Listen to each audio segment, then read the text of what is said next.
Capítulo 3, Lição 2. Para que a alfabetização financeira?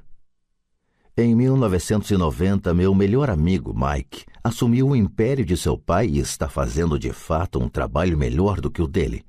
Encontramo-nos 1 ou 2 vezes no ano, no campo de golfe. Ele e sua mulher são muito mais ricos do que você possa imaginar. O império de pai rico está em grandes mãos e Mike está agora preparando seu filho para ocupar seu lugar, tal como seu pai nos preparou. Em 1994, aposentei-me aos 47 anos de idade e minha mulher, Kim, tinha 37 anos. A aposentadoria não significa deixar de trabalhar. Para minha mulher e para mim, quer dizer que se não houver mudanças cataclísmicas inesperadas, podemos trabalhar ou não, e nossa riqueza continuará aumentando automaticamente, ficando bem à frente da inflação. Acho que isso representa liberdade. Os ativos são suficientemente grandes para crescerem por si próprios. É como plantar uma árvore. Você a rega durante anos, então um dia ela não precisa mais disso. Suas raízes são suficientemente profundas. Então a árvore lhe proporciona sombra para seu prazer. Mike optou por dirigir o império e eu por aposentar-me. Sempre que faço palestras, as pessoas perguntam o que lhes aconselho ou o que elas deveriam fazer. Como começar? Há algum bom livro que eu possa recomendar? O que elas deveriam fazer para preparar seus filhos? Qual é o segredo do sucesso? Como é o segredo do sucesso? Como é que eu ganho milhões? Nessas ocasiões, sempre me lembro de um artigo que me deram certa vez. Diz mais ou menos o seguinte: os homens de negócios mais ricos. Em 1923, um grupo de nossos maiores líderes e homens de negócios mais ricos participou de um encontro no hotel Edgewater Beach, em Chicago. Entre eles estava Charles Schwab, presidente da maior siderúrgica independente, Samuel Insull, presidente da maior empresa de energia elétrica, Howard Hobson, presidente da maior empresa fornecedora de gás, Ivar Krieger, presidente da International Match Company, uma das maiores empresas da época, Leon Fraser, presidente do Banco Internacional de Compensações Financeiras, Richard Whitney, presidente da Bolsa de Valores de Nova York, Arthur Cotton e Jesse Livermore, 2 dos maiores especuladores de ações, e Albert Fall, um membro do gabinete do presidente Harding. 25 anos depois, 9 deles, os listados anteriormente, terminaram como se segue. Schwab morreu sem um centavo, depois de viver 5 anos de empréstimos. Insull morreu falido em um país estrangeiro. Krieger e Cotton também morreram falidos. Hobson ficou louco. Whitney e Albert Fall tinham acabado de sair da cadeia. Fraser e Livermore se suicidaram. Duvido que alguém possa dizer o que aconteceu realmente com aqueles homens. Se você olhar a data da reunião 1923, foi antes do crash da Bolsa de 1929 e da Grande Depressão, o que, desconfio, deve ter provocado grande impacto sobre esses homens e suas vidas. O interessante é isto. Hoje vivemos em tempos de mudanças maiores e mais aceleradas do que esses homens vivenciaram. Imagino que nos próximos 25 anos deverão registrar-se auges e quedas comparáveis aos enfrentados por eles.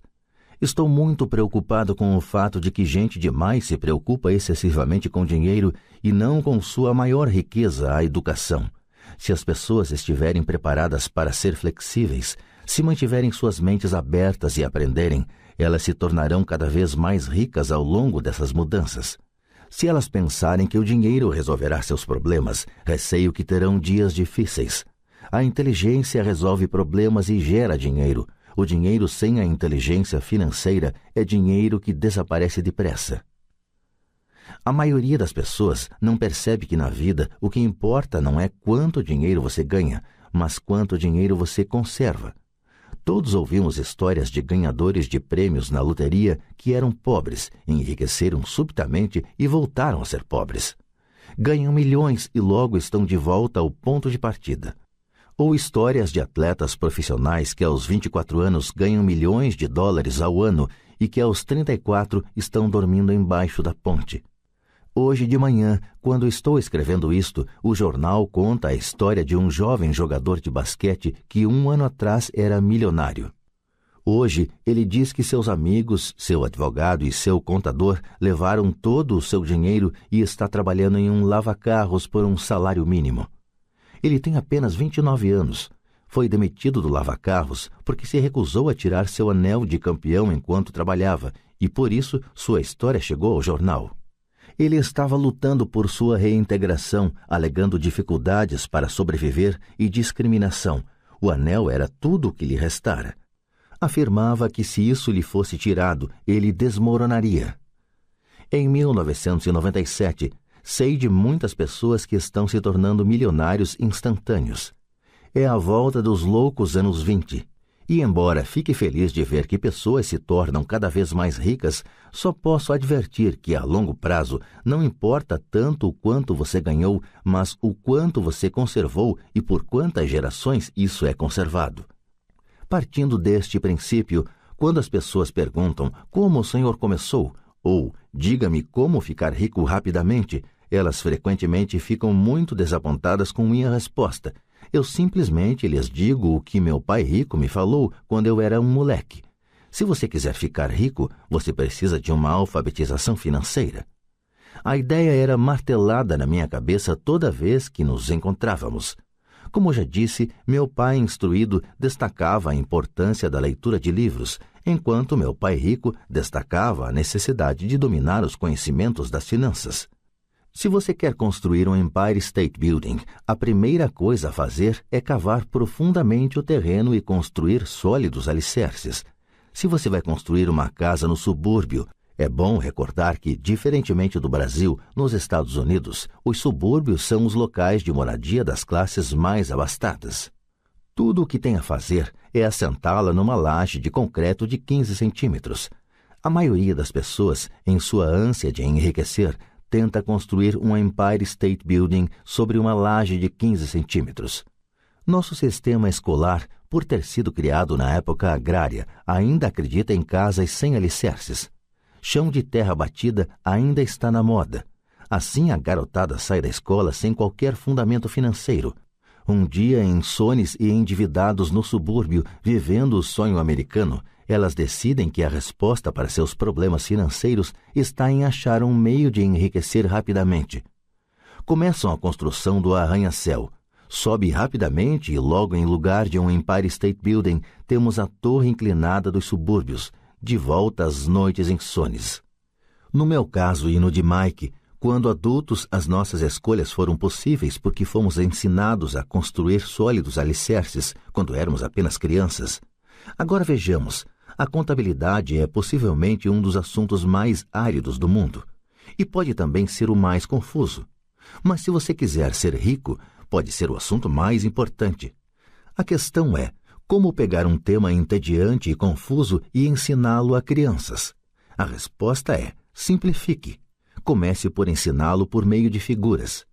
Meu pai rico construiu um sólido alicerce financeiro para Mike e para mim. Já que éramos apenas crianças, ele criou uma forma muito simples de ensinar. Durante anos, ele apenas fazia desenhos e usava palavras. Mike e eu entendíamos os desenhos simples, o jargão, o movimento do dinheiro e então, anos mais tarde, pai rico começou a incluir números. Hoje, Mike domina uma análise contábil muito mais complexa e sofisticada porque precisa disso. Ele tem que controlar um império de $1 bilhão. Eu não sou tão sofisticado porque meu império é menor. Contudo, ambos partimos do mesmo alicerce simplificado. No texto que se segue, apresentarei as mesmas noções simples que o pai de Mike criou para nós. Embora simples, esses desenhos ajudaram a orientar 2 garotos na construção de uma grande riqueza embasada em fundamentos sólidos e profundos. Regra número 1. Você tem que conhecer a diferença entre um ativo e um passivo e comprar ativos. Se você deseja ser rico, isso é tudo o que você precisa conhecer.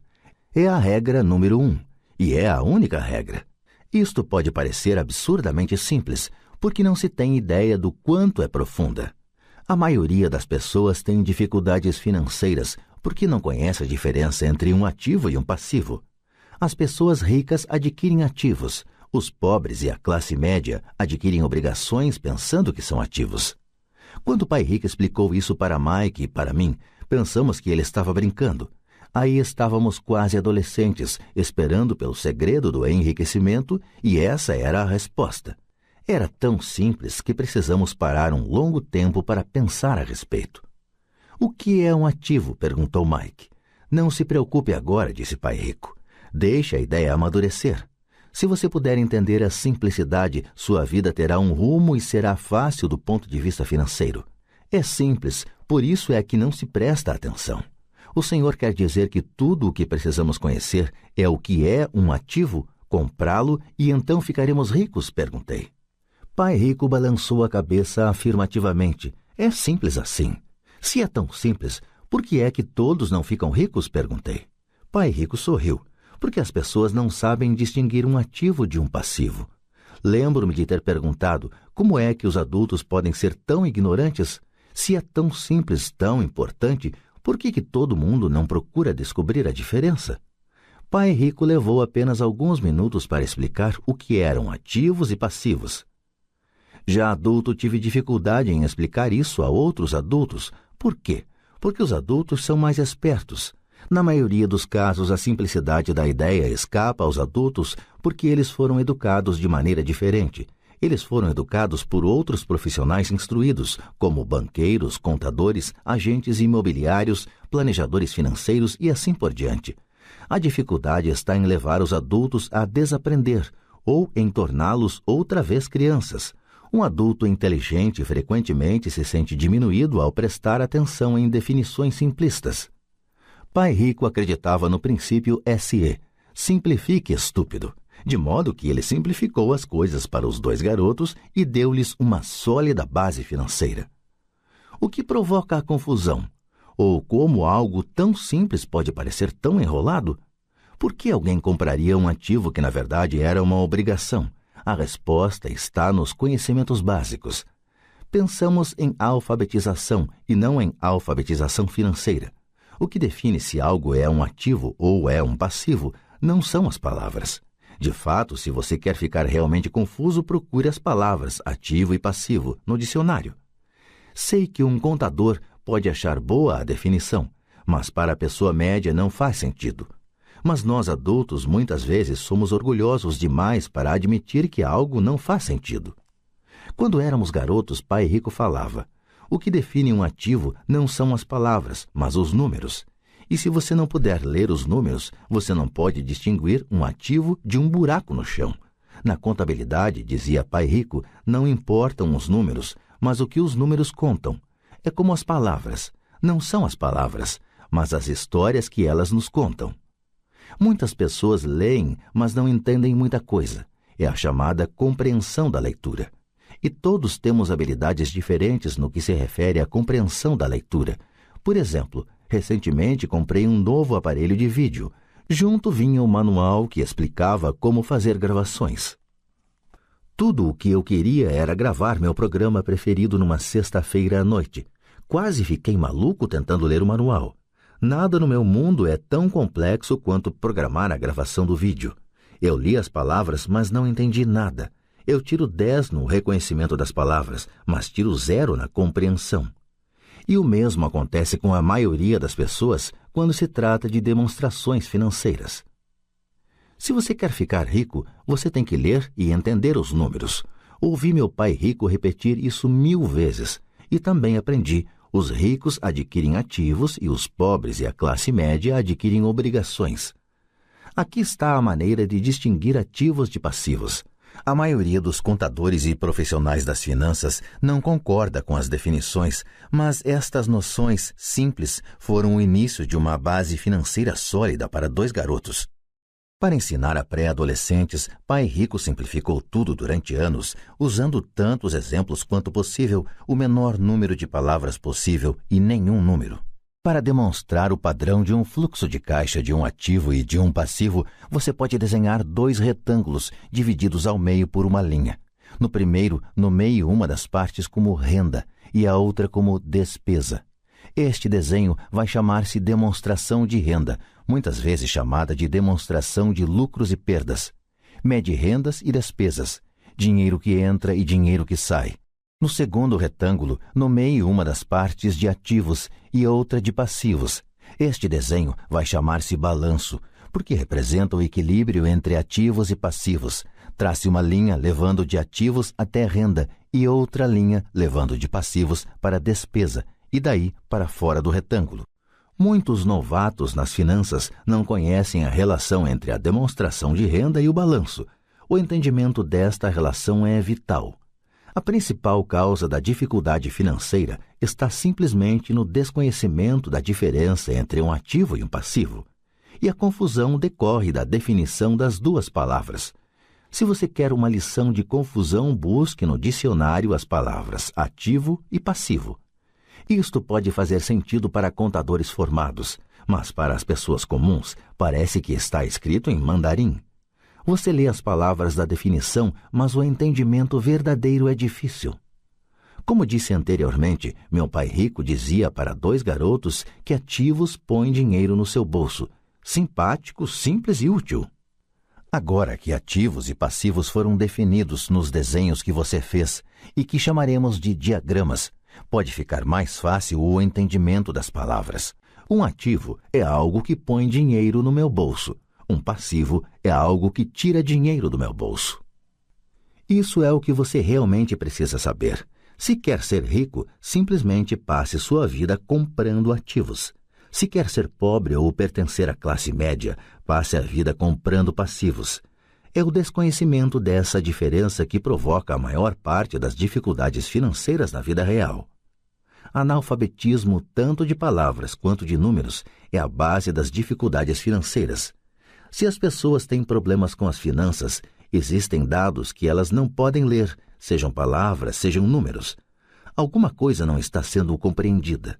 Os ricos são ricos porque possuem nível de alfabetização superior ao das pessoas com dificuldades financeiras. Se você quer ficar rico e conservar sua fortuna, é importante ser alfabetizado do ponto de vista financeiro, tanto em palavras quanto em números. As linhas que você desenhou nos diagramas representam o movimento do dinheiro ou fluxo de caixa. Números dizem pouco, palavras também dizem pouco. É a história que conta. Nas demonstrações financeiras, a leitura dos números é a busca pelo enredo, pela história. A história de para onde o dinheiro está indo.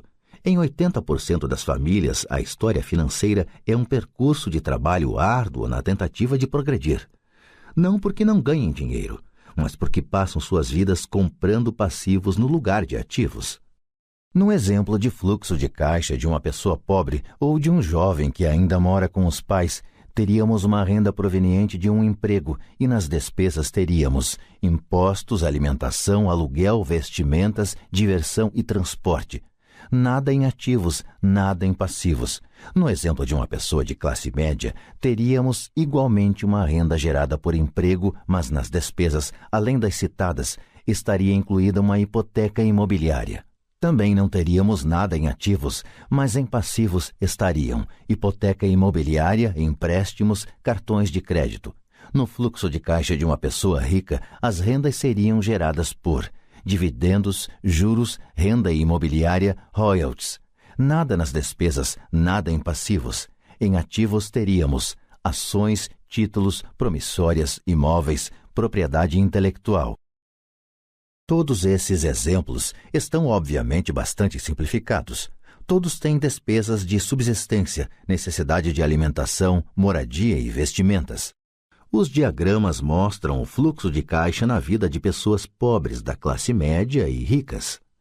É esse fluxo de caixa que conta a história. É a história de como a pessoa lida com o dinheiro e o que faz depois que tem o dinheiro em mãos. Comecei apresentando a história dos homens mais ricos dos Estados Unidos porque quis ilustrar a falha no pensamento de tantas pessoas. A falha é considerar que o dinheiro resolverá todos os problemas. É por isso que me arrepio quando ouço as pessoas perguntando como ficar ricas rapidamente, ou por onde começar. Muitas vezes ouço, estou endividado, por isso preciso ganhar mais dinheiro. Porém, mais dinheiro nem sempre resolve o problema. De fato, pode até aumentá-lo. O dinheiro muitas vezes põe a nu nossas trágicas falhas humanas. É como um holofote sobre o que não sabemos. É por isso que, com muita frequência, uma pessoa que tem um ganho súbito de dinheiro, uma herança, um aumento salarial ou um prêmio na loteria, volta rapidamente ao mesmo ponto ou até pior, ao caos financeiro em que se encontrava antes de receber esse dinheiro. O dinheiro só acentua o padrão de fluxo de caixa que está na sua mente. Se seu padrão for gastar tudo o que ganha, o mais provável é que um aumento de dinheiro disponível apenas resulte em um aumento de despesa. Como se diz popularmente, um louco e seu dinheiro fazem uma grande festa. Repeti inúmeras vezes que vamos à escola para adquirir habilidades acadêmicas e profissionais, ambas muito importantes. Na década de 1970, quando eu frequentava o 2º grau, se alguém fosse bem-sucedido academicamente, quase imediatamente imaginava-se que esse estudante brilhante se tornaria um médico. Muitas vezes nem se perguntava se o jovem desejava ser médico. Era uma pressuposição. Era uma profissão que prometia a maior recompensa financeira. Hoje os médicos enfrentam dificuldades financeiras que não desejaria a meus piores inimigos. Seguradoras controlando os negócios, cuidados de saúde de administrados, intervenção governamental e processos por erro médico, para mencionar algumas. E a garotada quer ser estrela do basquete, jogador de golfe como Tiger Woods, gênio da computação, estrela do cinema, roqueiro, rainha de beleza ou corretor de Wall Street. Isso ocorre simplesmente porque é aí que estão a fama, o dinheiro e o prestígio. Eis o motivo por que é tão difícil motivar a garotada na escola. Eles sabem que o sucesso profissional já não depende apenas do sucesso acadêmico como em outros tempos. Como os estudantes deixam a escola sem habilidades financeiras, milhões de pessoas instruídas obtêm sucesso em suas profissões, mas depois se deparam com dificuldades financeiras. Trabalham muito, mas não progridem. O que falta em sua educação não é saber como ganhar dinheiro, mas como gastá-lo. O que fazer com ele depois de tê-lo ganho? É o que se chama aptidão financeira. O que você faz com o dinheiro depois que o ganhou? Como evitar que as pessoas lhe tirem o dinheiro? Quanto tempo você o conserva e o quanto esse dinheiro trabalha para você? A maioria das pessoas não descobre o motivo de suas dificuldades financeiras porque não entende os fluxos de caixa. Uma pessoa pode ser muito instruída, bem-sucedida profissionalmente e ser analfabeta do ponto de vista financeiro. Essas pessoas muitas vezes trabalham mais do que seria necessário porque aprenderam a trabalhar arduamente, mas não como fazer o dinheiro trabalhar para elas. A história de como a conquista de um sonho financeiro se transforma em um pesadelo financeiro. A visão cinematográfica de pessoas trabalhadoras tem um padrão definido. Recém-casados, jovens altamente instruídos, felizes, mudam-se para um de seus pequenos apartamentos alugados. Imediatamente percebem que estão poupando dinheiro, porque 2 podem viver com a mesma despesa de 1. O problema é que o apartamento é apertado. Decidem então poupar para comprar a casa de seus sonhos e ter filhos. Eles têm 2 rendas e se concentram em suas carreiras. Suas rendas começam a aumentar e a aumentar. E suas despesas também. A despesa número 1, para a maioria, são os impostos. Muitas pessoas pensam que se trata do imposto de renda, mas para grande parte dos americanos, o que pesa mais é a Seguridade Social. Para o empregado, parece que a contribuição para a Seguridade Social, combinada com a do Medicare, é de cerca de 7,5%, mas na verdade é de 15%. Porque o empregador deve dar uma contrapartida do mesmo montante.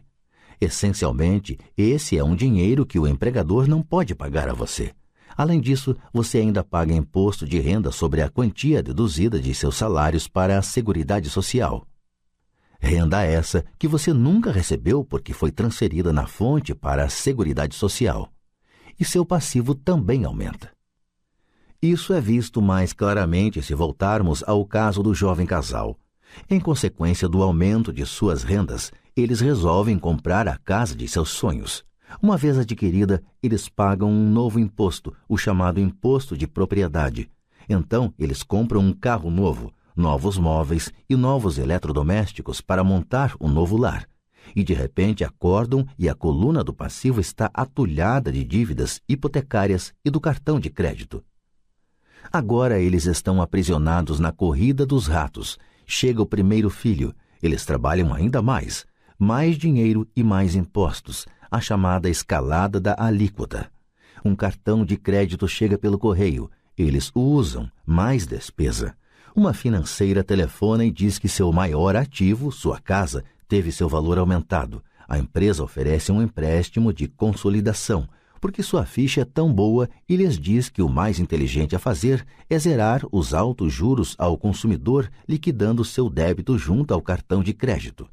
E, além de tudo, os juros pagos sobre a hipoteca imobiliária podem ser deduzidos do imposto de renda.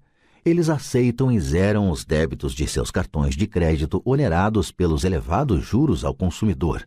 Eles suspiram aliviados. A dívida com o cartão de crédito está encerrada.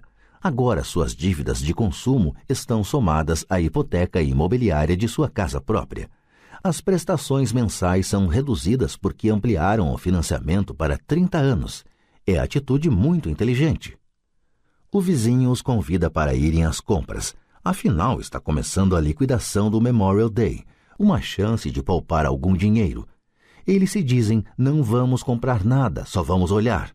Mas para a eventualidade de achar uma boa oferta, põe aquele novo cartão de crédito na carteira. Encontro este jovem casal a toda hora. Seus nomes mudam, mas seu dilema financeiro é o mesmo. Eles vêm a minhas palestras para ouvir o que eu tenho a dizer. Perguntam-me, o senhor pode nos dizer como ganhar mais dinheiro? Seus hábitos de compra os levam a buscar mais renda. Eles nem sabem que o problema está na forma que escolheram para gastar o dinheiro que têm. São provocados por seu analfabetismo financeiro e por não entenderem a diferença entre um ativo e um passivo. Raramente os problemas de dinheiro das pessoas são resolvidos com mais dinheiro. A inteligência resolve os problemas. Um amigo meu costuma repetir uma frase para as pessoas endividadas. Se você descobre que se enterrou num buraco, pare de cavar. Quando criança, meu pai dizia frequentemente que os japoneses conheciam 3 poderes: o poder da espada, o poder da joia e o poder do espelho. A espada simboliza o poder das armas. Os Estados Unidos têm gastado trilhões de dólares em armamento e, por isso, são a presença militar suprema do mundo. A joia representa o poder do dinheiro. Há uma certa verdade no dito: lembre-se da regra de ouro, quem tem o ouro faz as regras. O espelho significa o poder do autoconhecimento. Esse autoconhecimento, de acordo com a lenda japonesa, era o mais apreciado dos 3. Os pobres e a classe média muitas vezes permitem que o poder do dinheiro os controle. Ao simplesmente acordar e trabalhar mais arduamente, deixando de perguntar-se a si mesmos se o que fazem tem sentido, eles dão um tiro no próprio pé na hora em que saem de casa todos os dias. Por não entendê-lo plenamente, a vasta maioria das pessoas permite que o formidável poder do dinheiro exerça o controle sobre elas. Contudo, o poder do dinheiro é usado contra elas. Se usassem o poder do espelho, teriam se perguntado: isto tem sentido? Com muita frequência, em vez de confiar em sua sabedoria íntima, a maioria das pessoas acompanha a multidão. Fazem apenas o que todo mundo faz. Conformam-se em vez de questionar. Muitas vezes repetem sem pensar o que lhes foi dito. Ideias como diversifique ou sua casa é um ativo, sua casa é o maior investimento, você terá uma redução nos impostos endividando-se mais, consiga um emprego seguro, não assuma riscos. Disse que para muitas pessoas o medo de falar em público é maior do que o medo da morte. De acordo com psiquiatras, o medo de falar em público é provocado pelo medo do ostracismo, o medo de aparecer, o medo das críticas, o medo do ridículo, o medo de se tornar um pária. O medo de ser diferente impede que muitas pessoas busquem novas formas de resolver seus problemas. É por isso que meu pai instruído dizia que os japoneses davam maior valor ao poder do espelho, porque somente quando nós, como seres humanos, nos olhamos no espelho, encontramos a verdade. E a principal razão pela qual as pessoas dizem procure segurança é o medo. Isso vale para tudo: esporte, relacionamento, carreira ou dinheiro. É esse mesmo medo, o medo do ostracismo, que leva as pessoas a se conformarem e a não questionarem opiniões aceitas ou tendências generalizadas. Sua casa é um ativo, faça um empréstimo consolidando suas dívidas e livre-se delas. Trabalhe com mais afinco, isto é uma promoção. Algum dia chego a vice-presidente, poupe, quando tiver um aumento vou comprar uma casa maior. Fundos mútuos são seguros, bonecas Tyco e Elmo estão em falta, mas ainda tenho uma reservada para um cliente que não apareceu. Muitos dos grandes problemas financeiros são causados pelo desejo de se acompanhar a maioria e não querer ficar atrás do vizinho. Ocasionalmente, todos nós precisamos nos olhar no espelho e seguir nossa sabedoria interior e não nossos medos. Quando Mike e eu estávamos com uns 16 anos, começamos a ter problemas na escola. Não éramos maus garotos, apenas começamos a nos distanciar da maioria. Trabalhávamos para o pai do Mike depois das aulas e nos fins de semana. Muitas vezes Mike e eu passávamos horas depois do trabalho sentados junto do seu pai enquanto este se reunia com diretores de banco, advogados, contadores, corretores, investidores, gerentes e empregados. Ele era um homem que deixara a escola aos 13 anos e agora dirigia e instruía, comandava e questionava pessoas com alto nível de escolaridade. Elas acorriam a seu chamado e se preocupavam quando ele não as aprovava. Esse era um homem que não tinha acompanhado a multidão, um homem que pensava por si próprio e detestava as palavras "temos que fazer assim, porque todos fazem assim". Ele também odiava ouvir "não é possível". Se você quisesse levá-lo a fazer alguma coisa, bastava dizer "acho que o senhor não consegue isso". Mike e eu aprendemos mais assistindo a essas reuniões do que em anos de escola, incluindo a faculdade. O pai de Mike não tinha uma instrução formal, mas tinha conhecimentos financeiros e, em consequência, era bem-sucedido. Ele costumava repetir para nós: uma pessoa inteligente contrata pessoas mais inteligentes do que ela mesma. Portanto, Mike e eu tínhamos o privilégio de passar horas ouvindo e, no processo, aprendendo com pessoas inteligentes. Mas por causa disso, Mike e eu não podíamos acomodar-nos ao dogma padrão que nossos professores pregavam. E isso criava problemas. Sempre que um professor falava, se vocês não tirarem boas notas, vocês não se sairão bem no mundo real, Mike e eu franzíamos as sobrancelhas.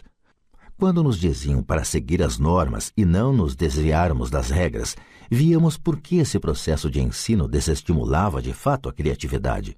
Começamos a entender por que Pai Rico nos dizia que as escolas se destinavam a formar bons empregados em lugar de bons empregadores. De vez em quando, Mike e eu perguntávamos a nossos professores como se aplicava na prática o que estávamos estudando, ou por que não estudávamos o dinheiro e como ele funcionava. Esta última pergunta era muitas vezes respondida com a afirmação de que o dinheiro não era importante, que se nós tivéssemos uma educação excelente, o dinheiro viria atrás. Quanto mais sabíamos sobre o poder do dinheiro, mais nos distanciávamos de nossos mestres e colegas. Meu pai instruído nunca me pressionava em relação às notas. Muitas vezes me perguntei por quê. Ele, porém, começou a discutir sobre dinheiro. Com 16 anos, já tinha provavelmente uma base de conhecimentos sobre dinheiro melhor do que minha mãe e meu pai. Eu sabia escriturar livros contábeis, ouvia especialistas em tributação, advogados especializados em questões empresariais, gerentes de banco, corretores imobiliários e investidores. Meu pai falava com professores. Certo dia, meu pai falou que nossa casa era seu maior investimento. Uma discussão um tanto desagradável teve início quando eu lhe mostrei por que não achava que uma casa fosse um bom investimento. Havia uma diferença na percepção de meu pai rico e de meu pai pobre no que se referia a casas. Um pensava que sua casa era um ativo, o outro que era um passivo. Atualmente ainda ouço contestações à ideia de que uma casa não é um ativo. E sei que, para a maioria das pessoas, ela é não só o seu maior investimento, como também seu sonho. E sermos donos de nossa moradia é melhor do que nada. Eu ofereço simplesmente uma maneira alternativa de encarar esse dogma popular. Se minha mulher e eu fôssemos comprar uma casa maior, mais vistosa, nós a encararíamos não como um ativo, mas como um passivo, já que iria tirar dinheiro de nossos bolsos. Aqui vai o argumento que desenvolvo. Na verdade, não espero que a maioria das pessoas concorde com ele, uma vez que um lar agradável é um fator emocional. E no que se refere a dinheiro, grandes emoções tendem a reduzir a inteligência financeira. 1. Em relação a casas, destaco que em geral as pessoas passam a vida pagando por uma moradia que nunca será delas. Em outras palavras, compra-se uma casa nova a cada tantos anos, incorrendo cada vez em um novo empréstimo de 30 anos sobre a casa anterior. 2. Apesar de poderem deduzir os juros da hipoteca para fins de imposto de renda, as pessoas pagam todas as demais despesas com o dinheiro que sobra depois de pago o imposto, mesmo depois que liquidam a hipoteca. 3. Impostos sobre a propriedade. Os pais de minha mulher ficaram chocados quando os impostos sobre a propriedade relativos à sua residência aumentaram para $1.000 mensais. Isso ocorreu após sua aposentadoria, de modo que o aumento pressionou seu orçamento e eles se viram obrigados a mudar de casa. 4. O valor dos imóveis nem sempre aumenta. Em 1997, enquanto escrevo este livro, eu tenho amigos que devem $1 milhão por imóveis que só conseguiriam vender por $700.000. 5. As maiores perdas são as das oportunidades que não foram aproveitadas. Se todo o seu dinheiro está comprometido com o imóvel onde mora, você pode ser obrigado a trabalhar mais porque todo o seu dinheiro continua saindo na coluna das despesas, o padrão clássico do fluxo de caixa da classe média, em lugar de aumentar a coluna dos ativos. Se um jovem casal destinasse uma soma maior à aquisição de ativos, mais tarde teria maiores facilidades, especialmente estaria preparado para pagar os estudos superiores de seus filhos. Seus ativos teriam aumentado e estariam disponíveis para cobrir despesas. Com excessiva frequência, um imóvel residencial só serve como meio de incorrer em empréstimos hipotecários para pagar despesas crescentes. Em suma, o resultado final de optar por possuir um imóvel residencial caro demais, em lugar de começar a formar um portfólio de ativos mais cedo, prejudica o indivíduo de 3 formas. 1. Perda de tempo, porque outros ativos poderiam ter registrado aumento em seu valor. 2. Perda de capital adicional, que poderia ter sido investido em vez de se ter pagado as altas despesas de manutenção relacionadas diretamente ao imóvel residencial. 3. Perdas na instrução. Com muita frequência, os casais consideram seu imóvel residencial, as poupanças e o plano de aposentadoria como o total de sua coluna de ativos. Como não têm dinheiro para investir, eles simplesmente não investem. Isso lhes custa a experiência do investimento. Quase nunca conseguem tornar-se o que o mundo dos investimentos denomina um investidor sofisticado, e os melhores investimentos são em geral oferecidos aos investidores sofisticados, que por sua vez vendem-nos às pessoas que buscam a segurança. A demonstração financeira de meu pai instruído é a melhor demonstração da vida de alguém que está na corrida dos ratos. Suas despesas sempre acompanharam sua renda, de modo que nunca investiu em ativos. Em consequência, seus passivos, como a hipoteca imobiliária e as dívidas do cartão de crédito, eram maiores que seus ativos. A demonstração financeira pessoal de pai rico, por outro lado, reflete os resultados de uma vida dedicada ao investimento e à minimização do passivo. Uma revisão da demonstração financeira de meu pai rico mostra por que os ricos ficam mais ricos. A coluna dos ativos gera renda mais do que suficiente para cobrir as despesas, com o saldo reinvestido na coluna dos ativos. A coluna dos ativos continua crescendo e, portanto, a renda gerada continua crescendo com eles. O resultado é, os ricos ficam mais ricos. A classe média se encontra em um estado de constantes dificuldades financeiras. Sua renda principal é gerada por salários, e quando seus salários aumentam, os impostos também aumentam. Suas despesas tendem a crescer no mesmo montante de seus salários, daí a expressão corrida dos ratos. Eles consideram seu imóvel residencial como seu principal ativo, em lugar de investir em ativos geradores de renda. O padrão de se considerar o imóvel residencial como investimento e a filosofia de que um aumento de salário significa que você pode comprar uma casa maior ou gastar mais é a base do atual endividamento da sociedade. Este processo de despesa crescente faz com que as famílias se endividem mais e tenham mais incerteza financeira, mesmo quando progridem no emprego e recebem aumentos salariais regulares. Esta é uma vida muito arriscada decorrente da precária instrução financeira. A maciça perda de empregos da década de 1990, o downsizing das empresas, trouxe à luz a instabilidade financeira da classe média. De repente, os planos de pensão das empresas estavam sendo substituídos por planos 401k, planos de contribuição definida em que a aposentadoria resulta do montante acumulado ao longo dos anos e que são o oposto dos antigos planos de aposentadoria em que o benefício era definido. A Seguridade Social está obviamente com problemas e não pode ser considerada uma alternativa de aposentadoria. O pânico se instalou na classe média. O bom nestes dias é que muitas dessas pessoas reconheceram esses problemas e começaram a aplicar em fundos mútuos. Este aumento nos investimentos é responsável em boa medida pela acentuada alta do mercado de ações. Hoje, mais e mais fundos mútuos estão sendo criados em resposta à demanda da classe média. Os fundos mútuos são populares porque representam segurança. Os aplicadores médios dos fundos de pensão estão demasiadamente ocupados trabalhando para pagar impostos e hipotecas imobiliárias e têm dificuldade em poupar de modo a poder pôr seus filhos na faculdade e liquidar as dívidas do cartão de crédito. Não têm tempo de aprender a investir, de modo que confiam na experiência do administrador do fundo mútuo. Como o fundo mútuo também inclui muitos tipos diferentes de investimento, tem-se uma sensação de segurança porque o fundo é diversificado. Este grupo da classe média instruída aceita o dogma da diversificação, defendido por corretores de fundos mútuos e consultores financeiros. Procure a segurança, evite o risco.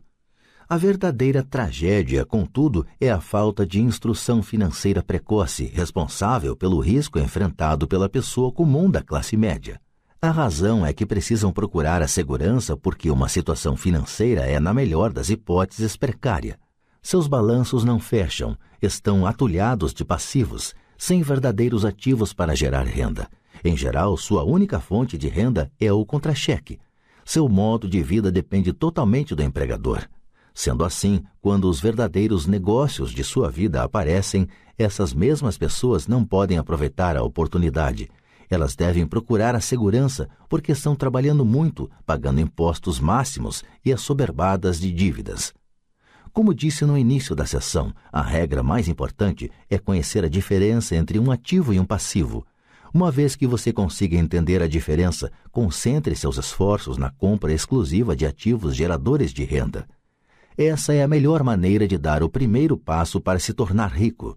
Continue fazendo isso e sua coluna dos ativos crescerá. Concentre-se em reduzir passivos e despesas.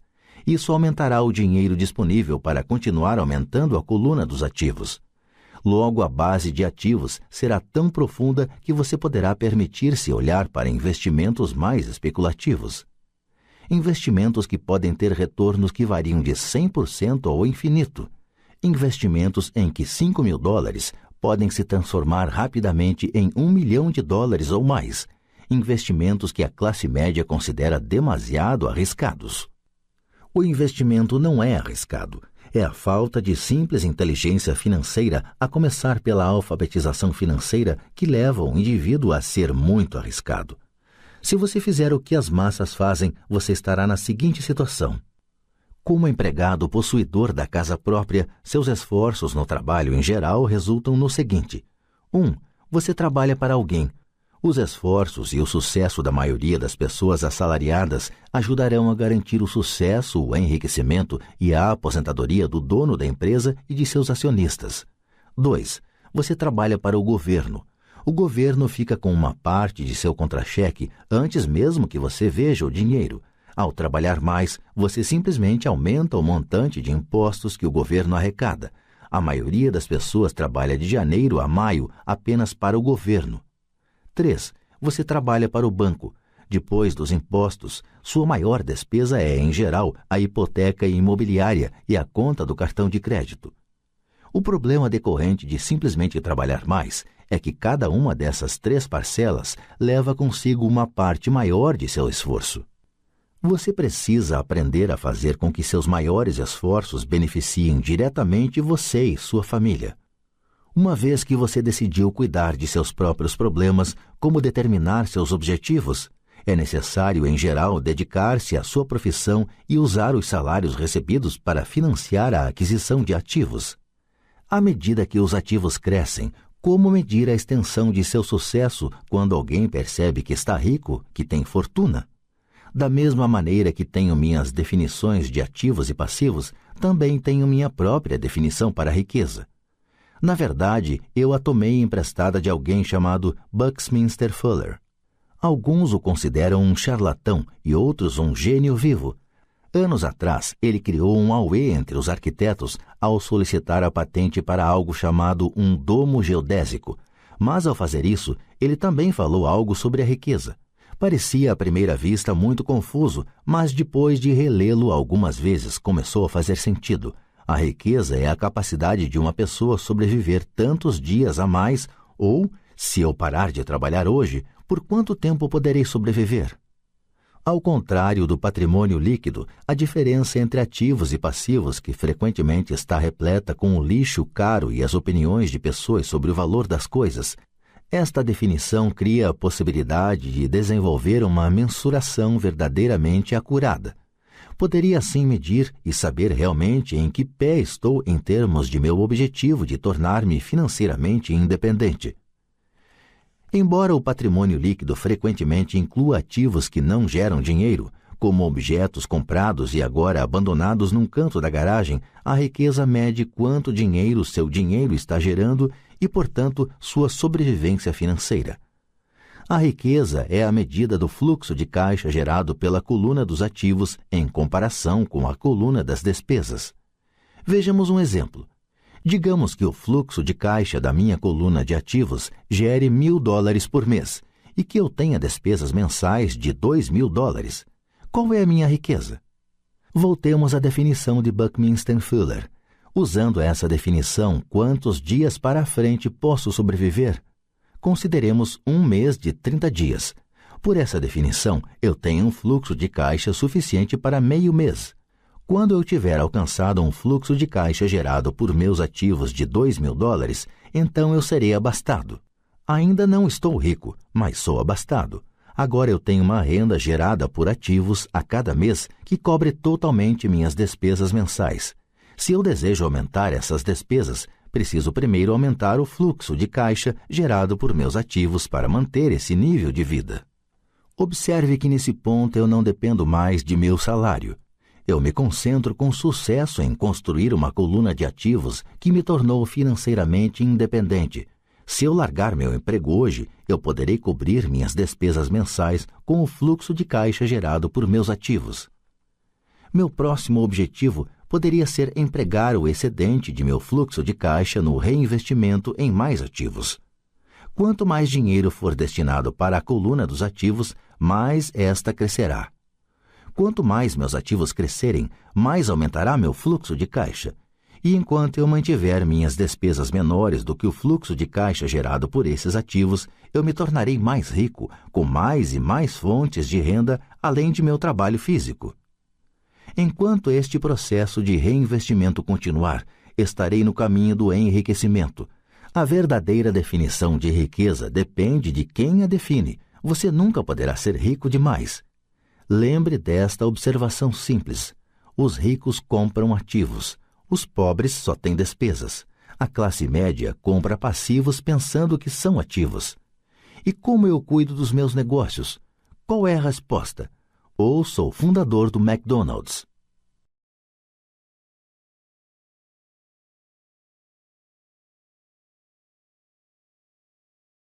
Capítulo 4. Lição 3. Cuide de seus negócios. Em 1974, Ray Kroc, fundador do McDonald's, foi convidado a fazer uma palestra para a turma de MBA da Universidade do Texas, em Austin. Um querido amigo meu, Kate Cunningham, era aluno desta turma. Depois de uma exposição forte e inspiradora, os estudantes perguntaram a Ray se gostaria de juntar-se a eles num bar que frequentavam para tomar uma cerveja. Ray aceitou gentilmente. Qual é o meu negócio? perguntou Ray, quando todo mundo já estava com o seu copo de cerveja. Todos riram, conta Kate. A maioria da turma pensou que Ray estivesse brincando. Ninguém respondeu e Ray repetiu a pergunta. Em que negócio vocês pensam que eu atuo? Os estudantes soltaram uma gargalhada e, finalmente, uma alma corajosa gritou. Ray, não há ninguém no mundo que não saiba que você está no ramo de hambúrgueres. Ray deu uma risada. Achei que vocês fossem responder isso mesmo. Fez uma pausa, disse rapidamente. Senhoras e senhores, eu não atuo no ramo de hambúrgueres. Meu negócio são imóveis. Kate conta que Ray passou um bom tempo explicando seu ponto de vista. Em seu plano de negócios, Ray sabia que o principal foco era a venda de franquias de hambúrguer, mas nunca perdeu de vista a localização de cada franquia. Ele sabia que os imóveis e sua localização eram o mais importante fator de sucesso de cada franquia. Basicamente, a pessoa que comprava a franquia estava também comprando o terreno em que se situava a franquia da organização de Ray Kroc. O McDonald's é hoje o maior proprietário individual de terrenos no mundo, superando até a Igreja Católica.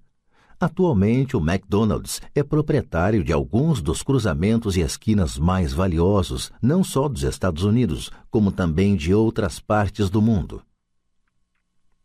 Kate diz que essa foi uma das mais importantes lições que recebeu em sua vida. Atualmente, Kate é proprietário de lava-carros, mas seu negócio são os terrenos que estão por baixo desses lava-carros. O capítulo anterior terminou com exemplos ilustrando que a maioria das pessoas trabalha para todo mundo, menos para elas próprias. Elas trabalham em primeiro lugar para os donos das empresas, depois para o governo ao pagar impostos e finalmente para o banco onde fizeram a hipoteca. Quando garoto não havia nenhum McDonald's por perto. Contudo, meu pai rico ensinou a mim e a Mike a mesma lição que Ray Kroc deu na Universidade do Texas. É a lição 3 dos ricos. O segredo é, cuide de seu negócio. As dificuldades financeiras são muitas vezes o resultado direto de se trabalhar toda a vida para outras pessoas. Muita gente chegará sem nada ao fim de sua vida de trabalho. Nosso atual sistema de ensino se concentra em preparar a juventude para os empregos por meio do desenvolvimento de habilidades acadêmicas. Suas vidas girarão em torno de seus salários, ou, como citado anteriormente, pela renda gerada por emprego. Depois de desenvolvidas as habilidades acadêmicas, os estudantes vão para níveis mais elevados de ensino a fim de desenvolver suas habilidades profissionais. Eles estudam para tornar-se engenheiros, cientistas, cozinheiros, policiais, artistas, escritores, etc. Suas habilidades profissionais lhe permitirão ingressar na força de trabalho e trabalhar por dinheiro.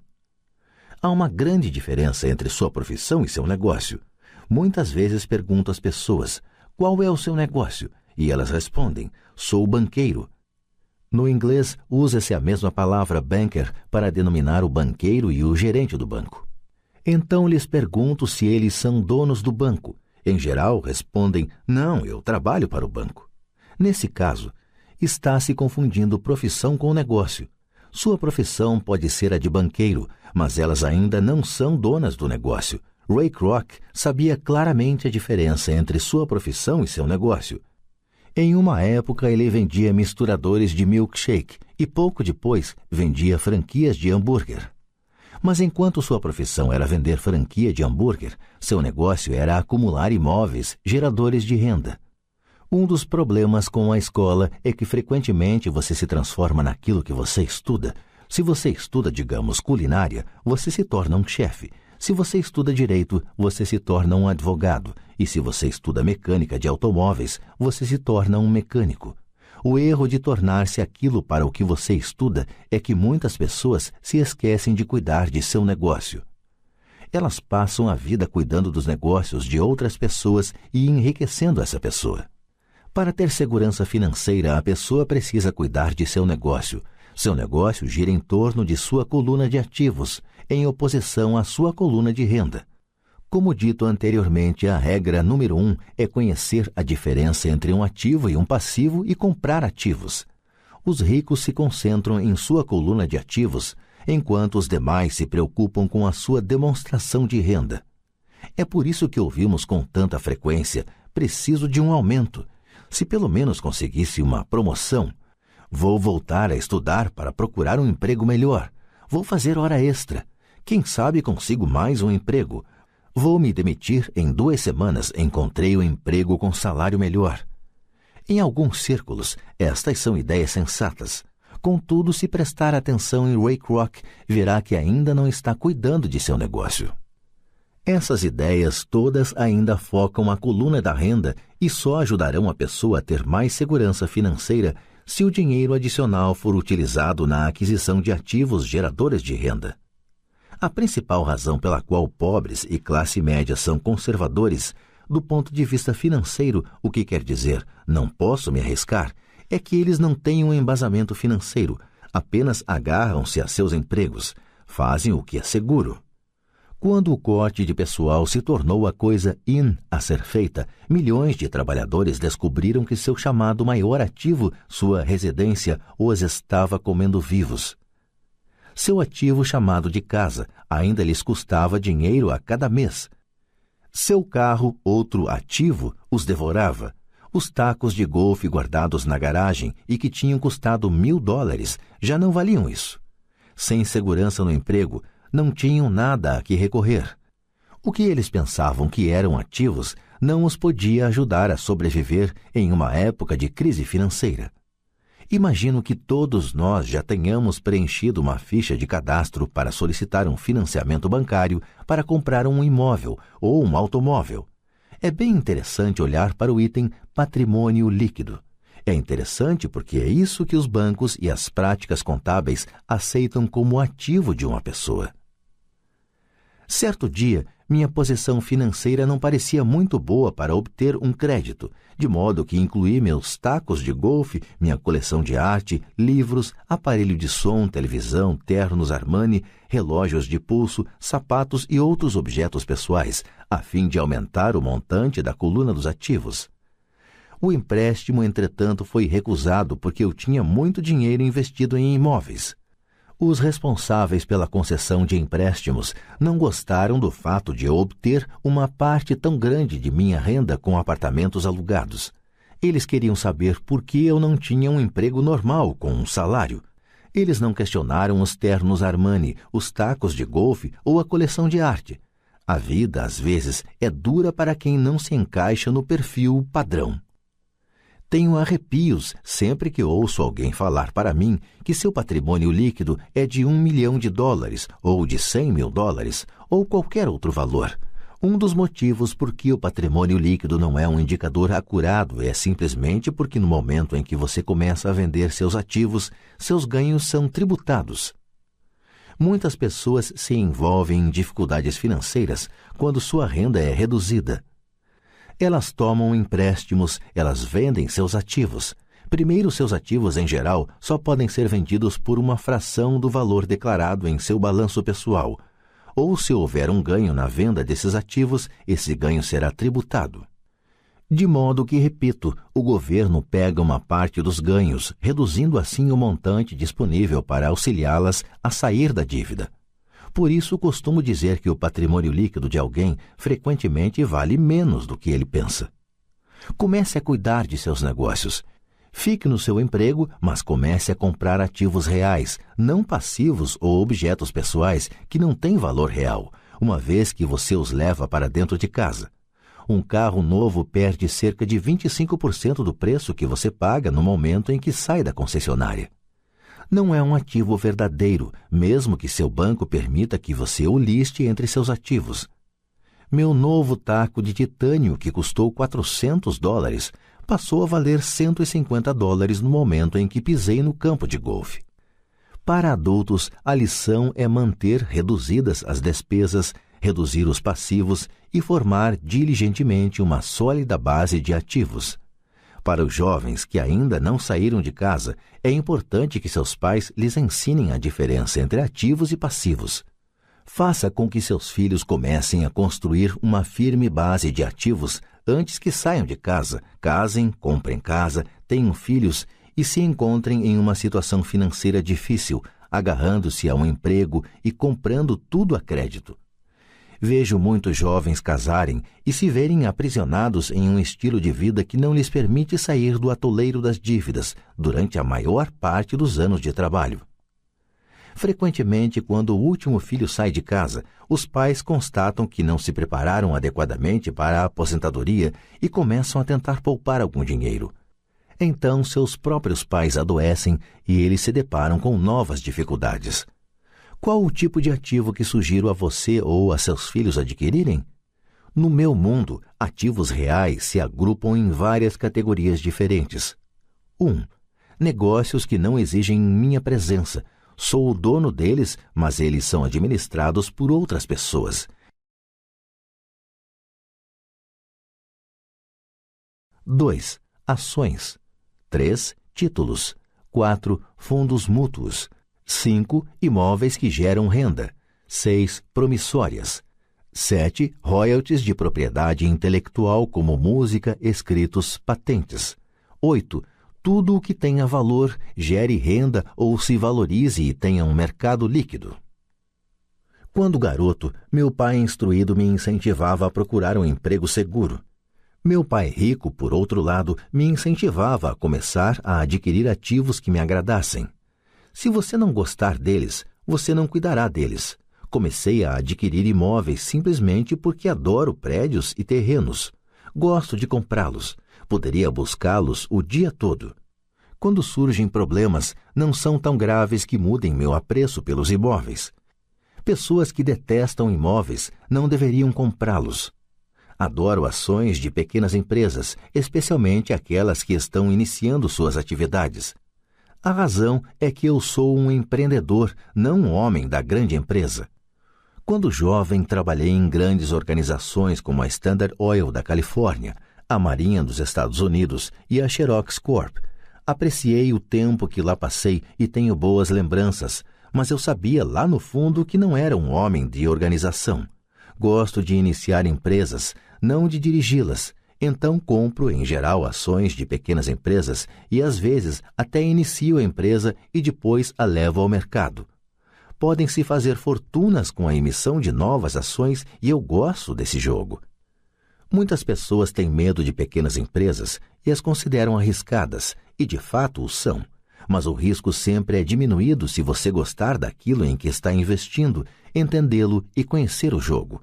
Com pequenas empresas, minha estratégia é de investimento, é desfazer-me das ações no prazo de 1 ano. Por outro lado, minha estratégia para os imóveis é começar com pouco, depois trocá-los por imóveis maiores e, portanto, adiar o pagamento dos impostos sobre os ganhos. Isto permite que seu valor aumente acentuadamente. Costumo ficar com os imóveis menos do que 7 anos. Durante anos, mesmo quando estava na Marinha ou na Xerox, fiz o que aconselhava meu pai rico. Fiquei no meu emprego, mas ainda assim cuidava dos meus negócios. Estava atento à minha coluna de ativos, negociava com imóveis e ações. Pai rico sempre destacava a importância da alfabetização financeira. Quanto melhor eu entendesse a contabilidade e a gestão do dinheiro, melhor eu poderia analisar investimentos e, por fim, construir minha própria empresa. Eu não incentivaria ninguém a iniciar uma nova empresa a menos que realmente o desejasse. Conhecendo o que conheço quanto à direção de uma empresa, não recomendaria a tarefa a ninguém. Em certos casos, quando a pessoa não consegue um emprego, iniciar uma empresa pode ser uma solução. As chances, entretanto, são adversas. 9 entre 10 empresas quebram em 5 anos. Das que sobrevivem aos primeiros 5 anos, 9 entre cada 10 também quebram. Se você realmente tem o desejo de ter sua própria empresa, vá em frente. Se não for esse o caso, fique no seu emprego e cuide de seus negócios. Quando digo cuide de seus negócios, refiro-me à formação e à manutenção de uma sólida coluna de ativos. Se $1 entrar nela, nunca o deixe sair de lá. Pense deste modo: uma vez que $1 entra na coluna dos ativos, ele se transforma em seu empregado. O melhor do dinheiro é que ele trabalha 24 horas por dia e pode fazê-lo durante gerações. Fique no seu emprego, seja um ótimo empregado, mas construa essa coluna de ativos. À medida que seu fluxo de caixa cresce, você pode comprar alguns artigos de luxo. Uma distinção importante é que os ricos compram os artigos de luxo por último, enquanto pobres e classe média tendem a fazê-lo antes. Nos Estados Unidos, os pobres e a classe média frequentemente compram itens de luxo como casas grandes, diamantes, peles, joias ou barcos, porque desejam parecer ricos. Parecem ricos, mas na verdade estão afundando em dívidas. As pessoas que já têm dinheiro, os ricos a longo prazo, constroem primeiro sua coluna de ativos. Então, com a renda gerada por sua coluna de ativos, compram os artigos de luxo. Os pobres e a classe média compram artigos de luxo com seu próprio suor, sangue e com a herança de seus filhos. Um luxo verdadeiro é uma recompensa por ter investido e desenvolvido uma coluna de ativos. Por exemplo, quando minha mulher e eu auferimos uma renda maior com nossos apartamentos, ela comprou sua Mercedes. Ela não fez nenhum trabalho extra ou arriscou sua parte porque os imóveis compraram o carro. Contudo, ela teve que esperar durante 4 anos enquanto o portfólio de imóveis crescia e finalmente começou a gerar suficiente renda extra para pagar o carro. Mas o luxo, a Mercedes, foi uma verdadeira recompensa. Ela provou que sabia como aumentar sua coluna de ativos. Esse carro significa muito mais para ela do que apenas outro carro bonito. Significa que utilizou sua inteligência financeira para adquiri-lo. O que muita gente faz é comprar compulsivamente um carro ou outro bem de luxo a crédito. Podem estar se sentindo entediadas e desejam apenas um brinquedo novo. Comprar um luxo a crédito leva alguém mais cedo ou mais tarde a se ressentir desse luxo, porque o endividamento se torna um ônus financeiro. Depois que você dedicou seu tempo e investiu em seus negócios, está pronto para acrescentar o toque mágico, o maior segredo dos ricos, o segredo que põe os ricos muito à frente da multidão. A recompensa no fim da estrada